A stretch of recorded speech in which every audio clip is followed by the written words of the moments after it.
Hello everyone, welcome back to our YouTube channel एडिया nursing classes. एडिया nursing classes में एक बार आपका फिर से स्वागत है। आज अपन पढ़ेंगे वुंड हीलिंग। क्या पढ़ेंगे? वुंड हीलिंग पढ़ेंगे। इसमें अपन फेज पढ़ेंगे और ड्रेसिंग टाइप पढ़ेंगे, ठीक है।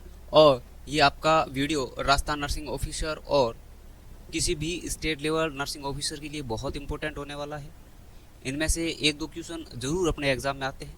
तो चलो बिना किसी देरी के अपन इस टॉपिक को स्टार्ट करते हैं। टॉपिक को स्टार्ट करने से पहले यदि आप इस वीडियो को पहली बार देख रहे हो, यदि एडिया नर्सिंग क्लासेस के इस चैनल पर पहली बार विजिट कर रहे हैं, तो इस चैनल को सब्सक्राइब जरूर करें।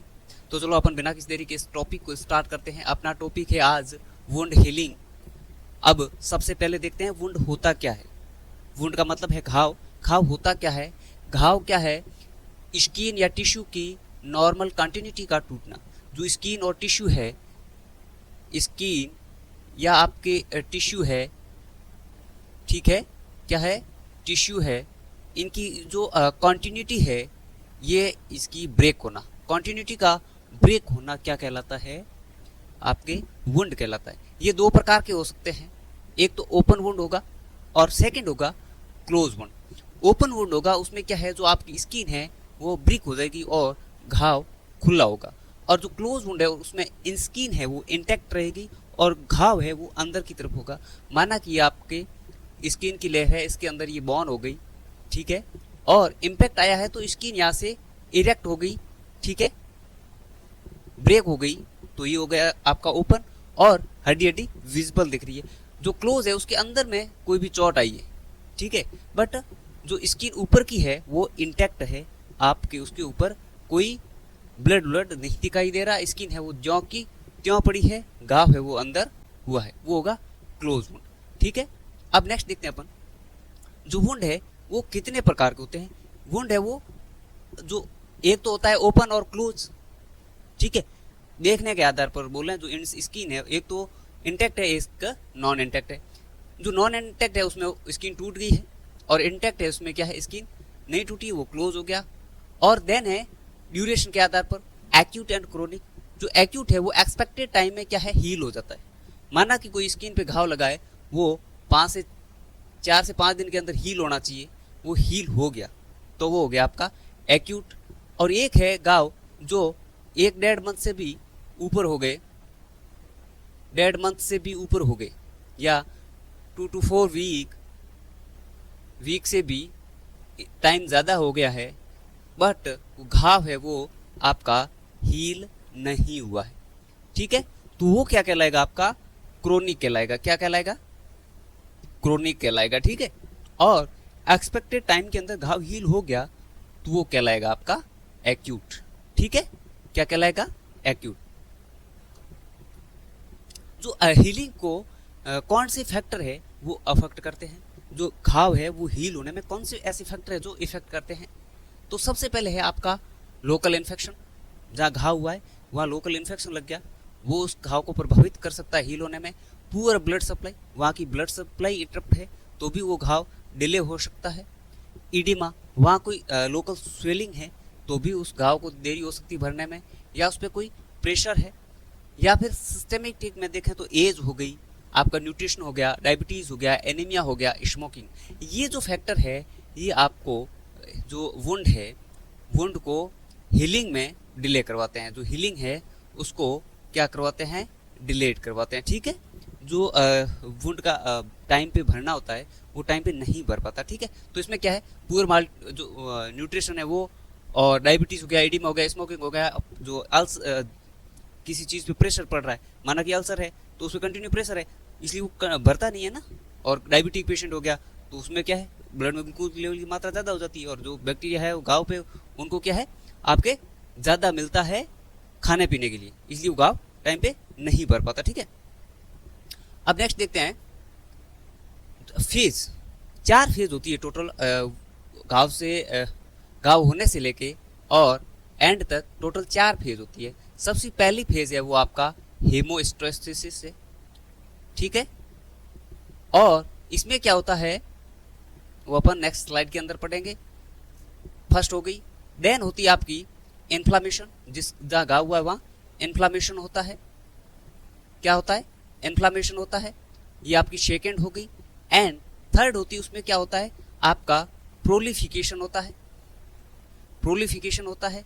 और चौथा होता है आपका मैच्योरेशन या उसको बोलते हैं रीमॉडलिंग। सबसे पहला है haemostasis, then inflammation and then prolification and then maturation या रीमॉडलिंग होता है। ये इस फेज के अंदर ये घाव होने से लेके वापस रिपेयर तक होता है। अब फर्स्ट देखते हैं हेमोस्टेसिस क्या होता है। इसमें क्या है, इंजरी के बाद जब इंजरी हुई, स्किन इंटैक्ट हुई या नॉन इंटैक्ट, उसमें क्या है वेजो कॉन्स्ट्रिक्शन होता है ताकि ब्लड बाहर कम आए।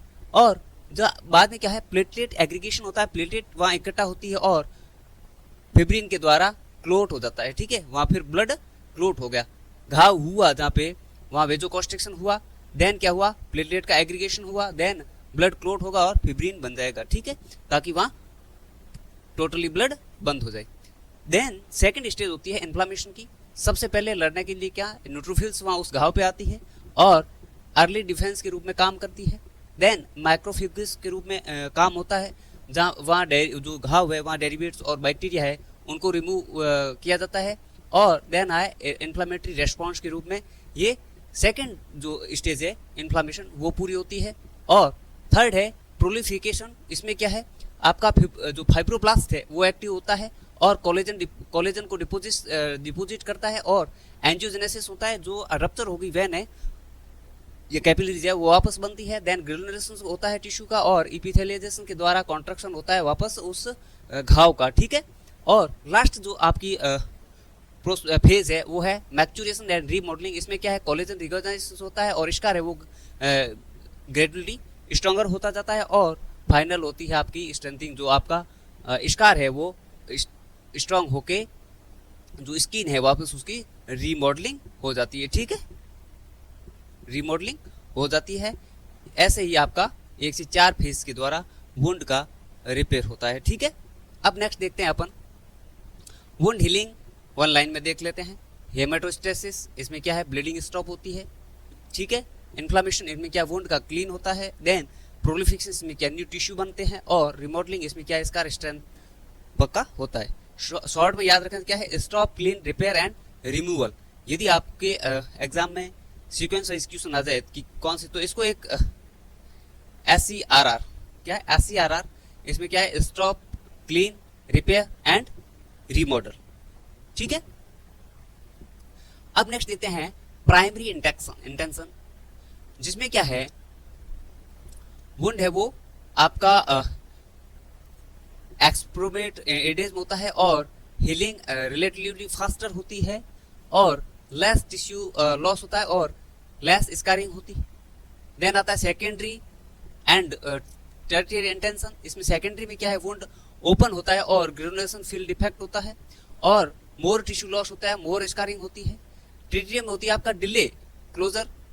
ठीक है, इसमें घाव है वो डिले भरता है। ठीक है, और कंटामिनेटेड एंड इन्फेक्शन कंट्रोल होता है। ठीक है, जो घाव होते हैं प्राइमरी में क्या है जल्दी भर जाता है और उसमें टिश्यू है उसका भी लॉस कम होता है। सेकेंडरी में क्या है वुंड ओपन होता है और ग्रेनुलेशन फील्ड डिफेक्ट होता है और इसमें क्या है वो टिश्यू लॉस है वो ज्यादा होते हैं। और टर्टियरी में क्या है घाव क्लोज होता ही नहीं है, भरता ही नहीं है। ठीक है, अब देखते हैं एक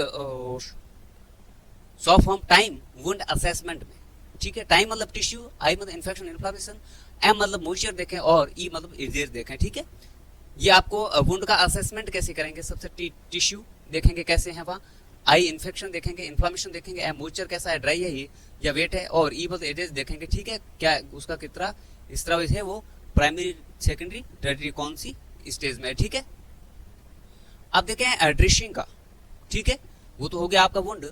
अब वुंड पे ड्रेसिंग करते हैं वो कैसे, उसका क्या पर्पज होता है, प्रोटेक्ट वुंड, वुंड को प्रोटेक्ट करना और maintain appropriate moisture, proper moisture को बनाए रखना और मैनेज एजुकेट जो स्त्राव उससे स्त्राव होने वाले हैं उनको मैनेज करना, सपोर्ट हीलिंग, हीलिंग को सपोर्ट करना और reduce trauma during dressing change, और ड्रेसिंग वापस चेंज करने के दौरान होने वाले ट्रोमा को बचाना ही ड्रेसिंग करने का पर्पज होता है। ठीक है, अब ड्रेसिंग के टाइप देखें तो ड्रेसिंग कितने प्रकार की होती है, गोज, नॉन एड्रेशन और ट्रांसपेरेंट, हाइड्रोजेल एंड हाइड्रोकोइल्ड, फोम और एजिनेट एंड एल्गिनेट एंड कौन सा एंटी माइक्रोबियल। ठीक है, ये प्रकार होते हैं ड्रेसिंग के।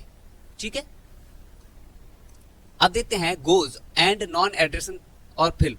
इसमें गोज में क्या है ये सबसे कॉमन यूज लेने वाली ड्रेसिंग है और इसमें क्या है एब्जॉर्प्शन की क्षमता ज्यादा होती है। देन आता है नॉन एड्रेशन, इसमें क्या है वुंड बेड से स्टकिंग कम हो, ठीक है। और ट्रांसपेरेंट फिल्म इन क्या है प्रोटेक्ट एंड विजिबिलिटी, यदि कोई वुंड है उस पर ट्रांसपेरेंट ड्रेसिंग करने का मतलब है वो आपको विजिबल दिखे, ठीक है।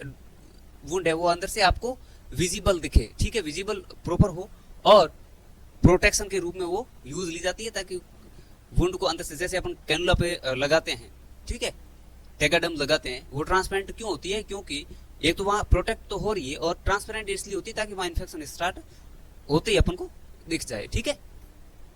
देन आता है हाइड्रोजेल एंड हाइड्रोकोइल। हाइड्रोजेल है वो आपका मॉइस्चर देता है, ठीक है, क्या देता है, मॉइस्चर देता है। और जो आपका हाइड्रोकोइल है वो क्या वुंड को वुंड पे जो फ्लूइड होता है उसको क्या है जेल में बनाता है।